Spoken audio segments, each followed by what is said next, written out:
My journey in the metal shaping started in 1985. I was 24, and there was absolutely zero information out there. There was no such thing as internet. There was only magazines, and that was the only place you could find any information. My favorite car is a 34 Ford three-window coupe because of the movie California Kid. And I was 13, and I saw that, and it burned this image in my mind, and it's like, okay, I got to get one of them someday. So I made my first trip out to California I was 22 years old, maybe. So that would have been 83. And I bought this 34 three-window from a guy. And it needed patch panels on the bottom of the doors and patch panels in the quarters, just typical stuff, right? So I went to this guy's place and I got all the patch panels you buy, and I didn't know anything about shape or form or welding or TIG welding, just MIG welding. And the only information I could find was in the Hot Rod magazine. It showed you how to fix your door skin, change your door skin. And you bought this tool that made a flange, step flange, and then it had these, you could pop these spot holes in it for spot welds. And so I bought all that stuff, and I got my panels, and then these panels that I bought were dead flat. Okay, I didn't understand anything about shape. So I do the steps from the Hot Rod magazine, and I put this on there, and I've got my 200 amp MIG welder with 035 wire in it, and I put this thing on there, and it turned to dog shit. And before it was over, I had the inner door frame of the door cut out, and I was in my driveway using a claw hammer, pounding this door skin into the cement, thinking this is not the right way to do this. So my beginnings were very crude, very rude, because there was absolutely no information. In 1985, a magazine came out with this 34 Ford on the cover, yellow. This guy named Mike Harper owned it. The article was great. It was built by all my heroes at the time. But in the picture of the spread of the magazine, there was a little picture about this big, and there was a guy named Scott Knight, and he was on a power hammer, and he was making a rear fender for a 32 Ford from scratch. And that really intrigued me, so I made a trip to California, and I looked for this Scott Knight guy. And when I walked in his shop, there was two power hammers, a Yoder and a Pettingale style, but it's called a Trippency, up against the wall. And in there was these two Duesenbergs that he had built from scratch with these big fenders, Testarossa body hanging on the wall. And I'm in there about 20 minutes, and I'm like, ooh, this is what I got to do.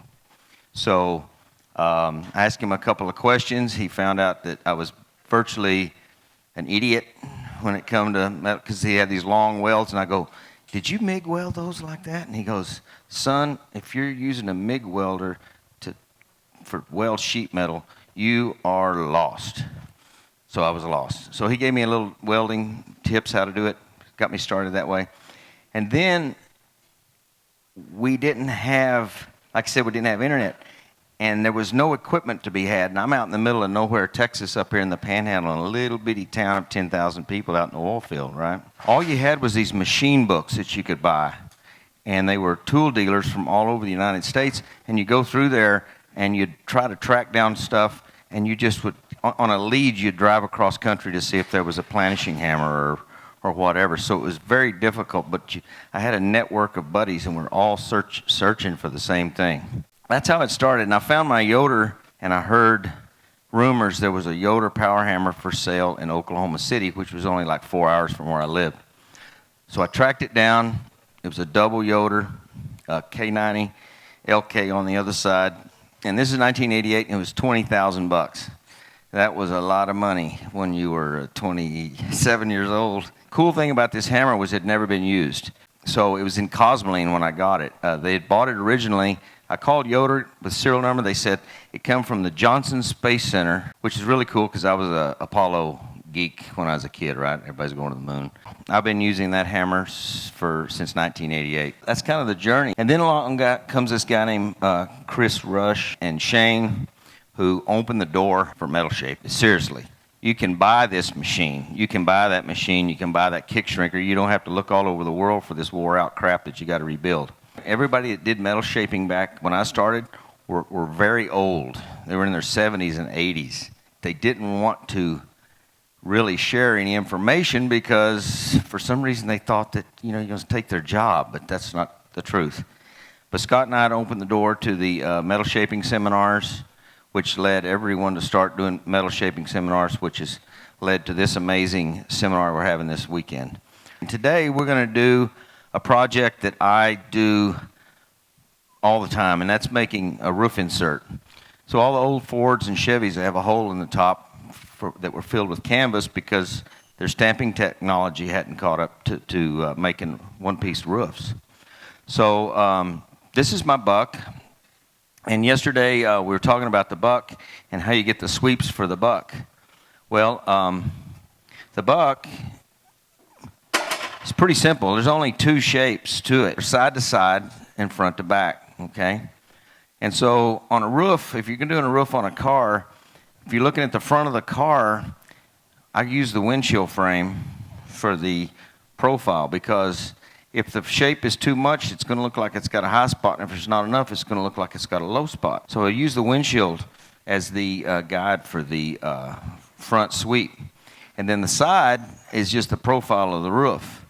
So this profile here, and this profile here is the same. The only reason it looks higher is because it's following this profile from side to side. So it's a consistent shape, front to back, side to side. However, there's more shape in the back because the roof of the car goes up in the back. When you look at the car, it sweeps up. And if you look at this, you can see how it sweeps up.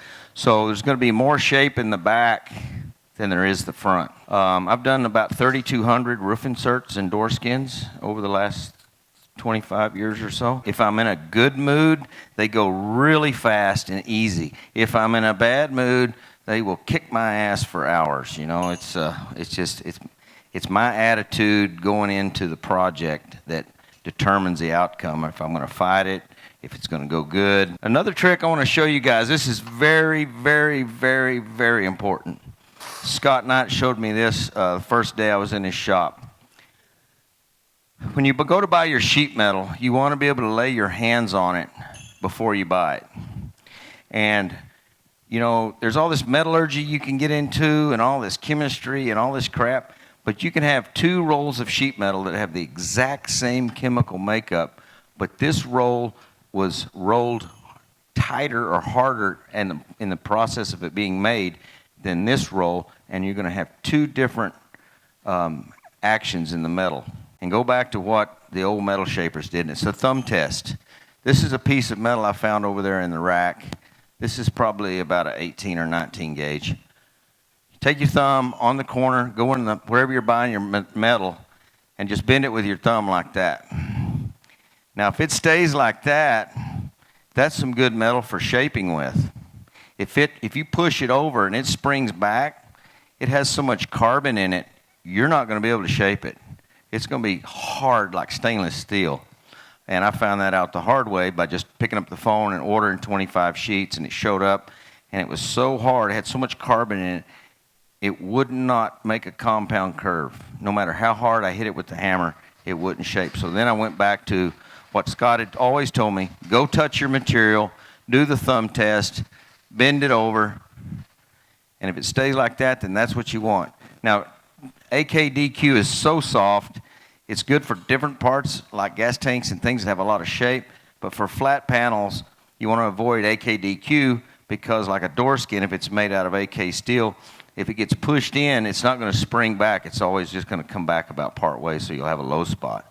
So AKDQ is draw quality. It's for deep draws, deep shapes. So for low crowns, I just use regular cold roll and do the thumb test. Always remember the thumb test. This is probably one of the best pieces of information that Scott gave me. Okay. So what I've done is I brought my buck. This is for 33, 34, 5-window or 3-window. And so we're going to try to make a roof insert using this. Every hammer is different. Each one takes a little bit of getting used to. They all have their own personalities. So this is a blank that I cut out before I left. It's 19 gauge cold roll. It's a little bit stiffer than what I like, but it's still pretty good. So what I do to begin with is I just put a little form in it, like this, on the corners, just so when I'm running it through the hammer, it's not flopping around and beating me up. Before we get to hammering, let's talk about the buck just a little bit more. This buck, this is your form that we want the sheet metal to be in, okay? The only thing you can do to a piece of sheet metal is shrink it, stretch it, fold it, okay?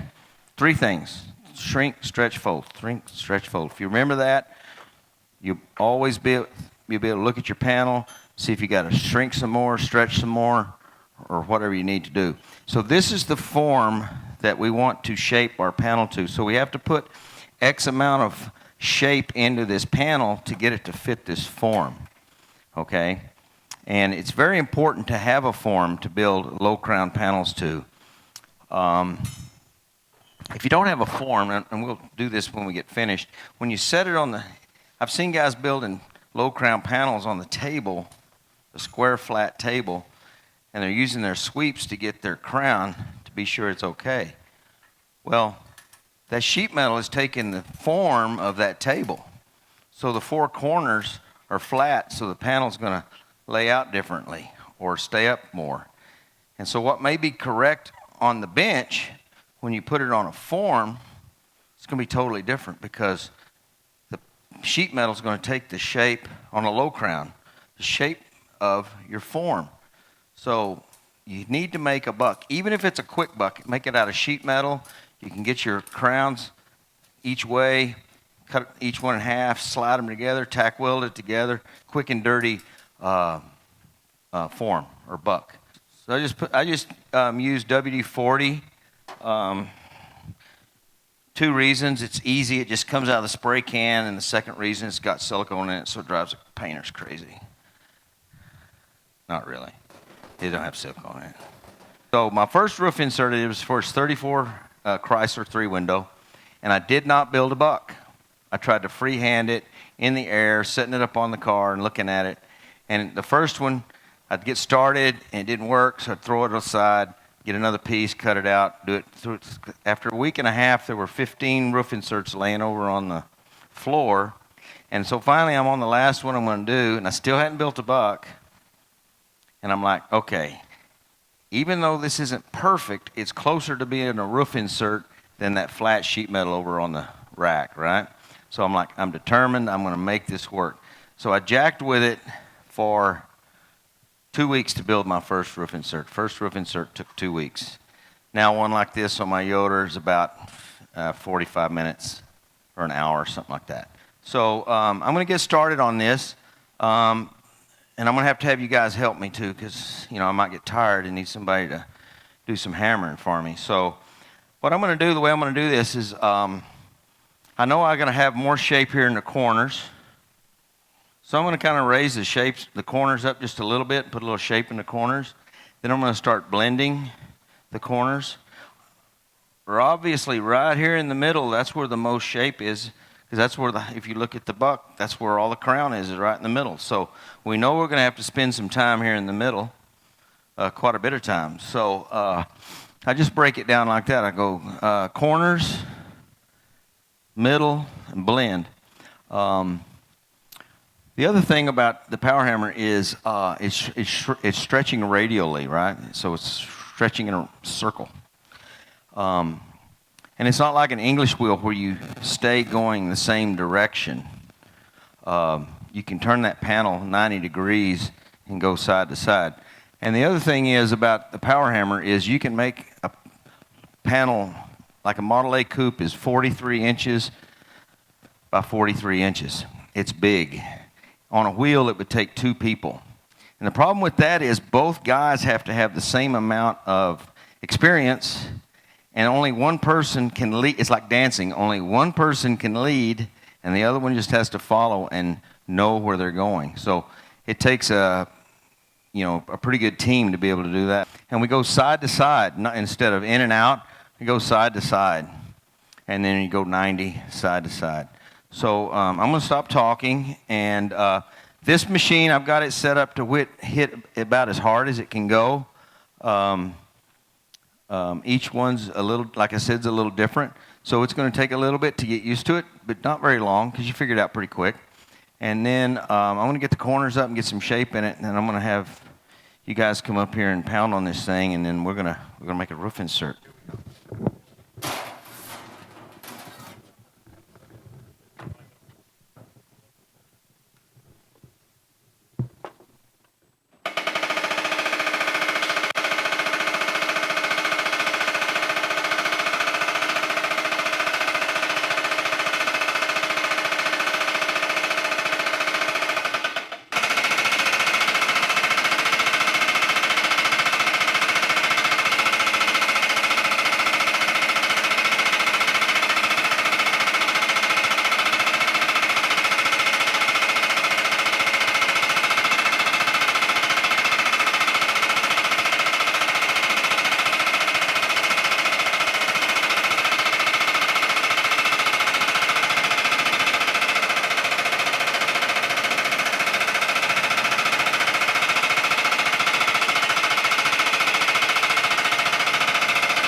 I talked with Chris many, many times about how he constructed this hammer.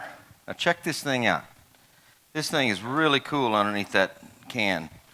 That chain, this is called a DuPont spring system. Okay, it's not DuPont paint. This was from what, 1880 or something like that? It's from the blacksmithing days from the 1800s. Okay. But with just new components, modern components. The Yoder, they call it a bowspring. And the Yoder, this is the spring on the Yoder, okay?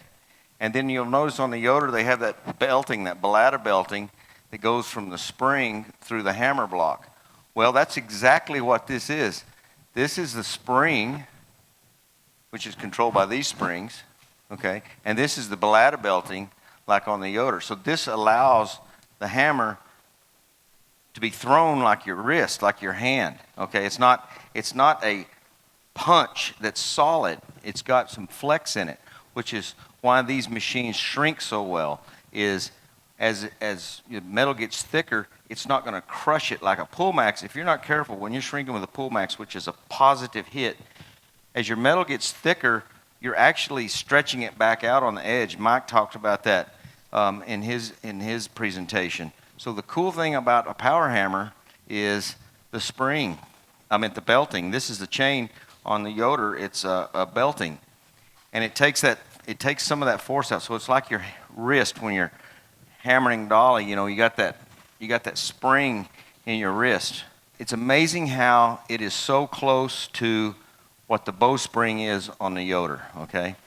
The other thing I like about this is I can change my dies in a couple of minutes. With the Yoder, it's a 20-minute process or sometimes more to put the dies in, the shims in, because see, you can actually shim the die up and down by just turning this big clamp bolt here, see? So that makes this so user-friendly compared to the Yoder. Plus, also, the Yoder's got this big block and a big 3-inch die, and you're limited on what you can get in here, okay, on the Yoders and the Pettingales. So I'm going to run a little bit more shape in here. So I'm going to turn it 90 and start loading up the middle. And just watch this mechanical movement up here. It's actually pretty beautiful, actually.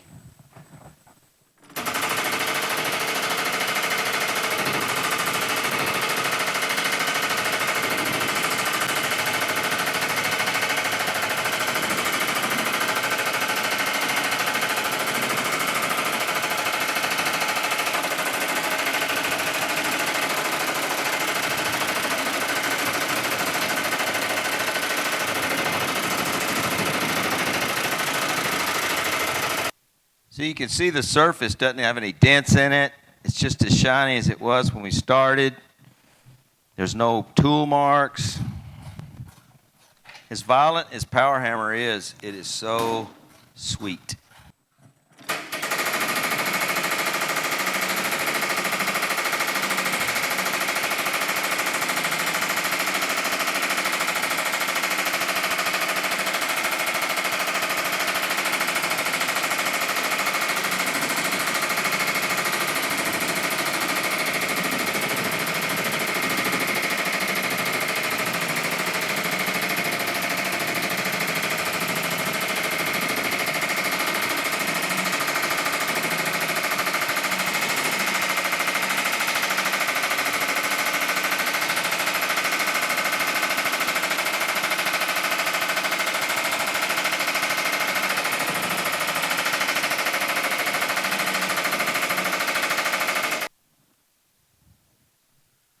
Okay, let's see here.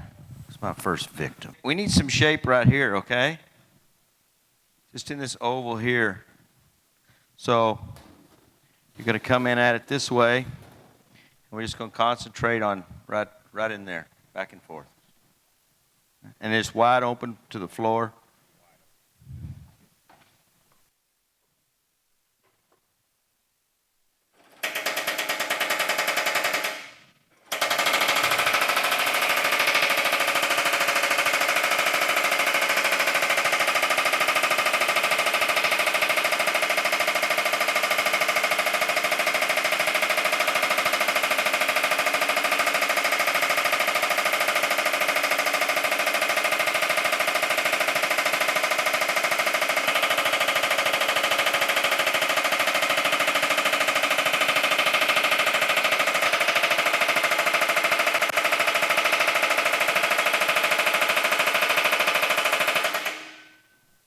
There we go. All right. Good job. Okay, so that worked pretty good. So we got some shape coming here. It's starting to blend around. All right, let's see. My next victim, you've been talking the talk for about 20 years now, buddy. It's time to walk the walk. Anywhere it's touching, got to raise it up. Okay.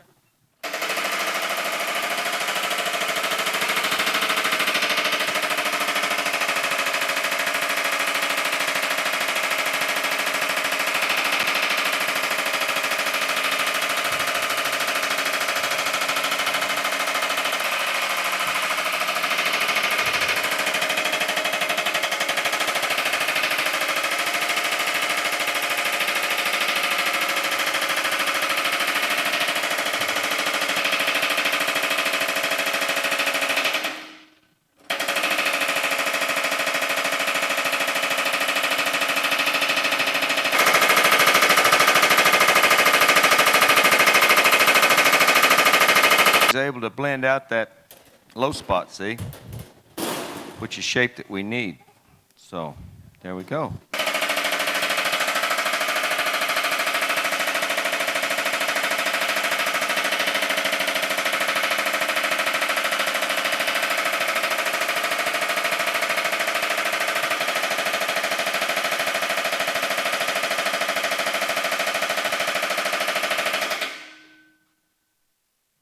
All right, let's check it out.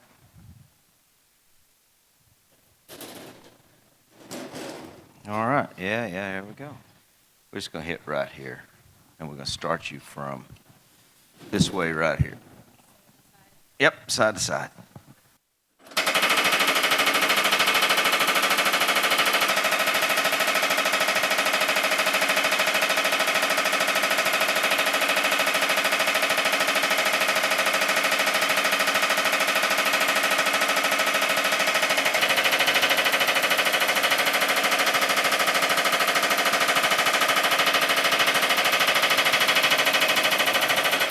Let's see what we got.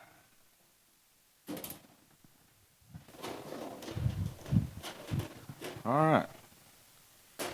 Well, we're starting to get some shape. Gonna need some more right here. All right, awesome. We need a whole bunch right in here. Here we go, right there. Just spend all your time right there.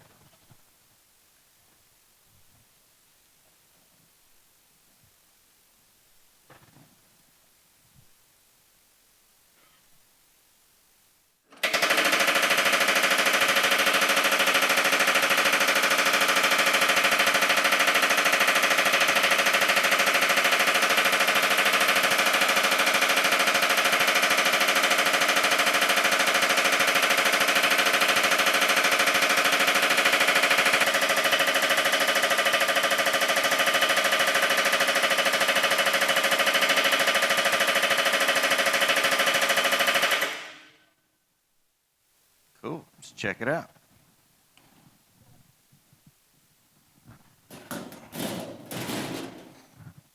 All right.